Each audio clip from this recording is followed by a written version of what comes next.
কম দুঃখের কথা, ঢুকতেই তো দেয় না। বাংলাদেশ কত রানে টার্গেট দেবে আপনি মনে করছেন? আমার তো মনে হয় ভাই আজকে 350 প্লাস হবে, ওইভাবে খেলতে থাকলে। এখন দেখা যাক বাকিটা আল্লাহ ভরসা।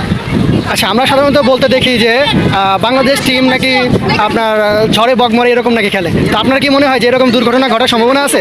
এটা অবশ্যই বাংলাদেশের টিম একটা আউট হলে আবার এদের কোনো বিশ্বাস নেই, একটা আউট হলে 5 রানেই 7 রান চলে যায় wicket।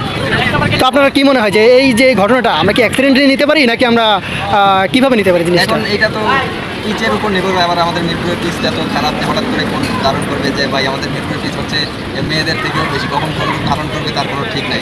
মুড সুইং এর বিষয়টা এটা আপনি বোঝাতে চাচ্ছেন? এটাই আচ্ছা আচ্ছা, পিচ আসলে বলা যায়। তো এবার আজকে যখন খেলতেছে মনে হয় গত যে পিচটা আছে এই দুই পিচের চেয়ে আজকের পিচটা মনে হয় একটু ভালো আছে, আবার আজকের পিচটা মনে হয় একটু ভালো ধারণ করছে, ভালোই। ছোট ভাই কি কিছু বলতে চাচ্ছ নাকি বলো?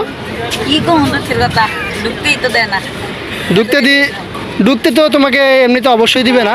অবশ্যই বাংলাদেশের সরকারের একটা নিয়ম আছে বা এখানকার একটা নিয়ম আছে যে টিকিট কেটে ভিতরে ঢুকতে হবে। তো আপনি কি টিকিট নিয়েছেন? না, তো স্টুডেন্ট হিসেবে টিকিটের অনলাইনে প্রাইসই তবে তো এটা করা উচিত স্টুডেন্টদের জন্য, এটা করা উচিত যে ফ্রিতে, অথবা করা উচিত যে 20 টাকা 50 টাকা এরকম, মানে স্টুডেন্টদের সামর্থ্যের মধ্যে একটা দিলে ভালো হতো। আচ্ছা।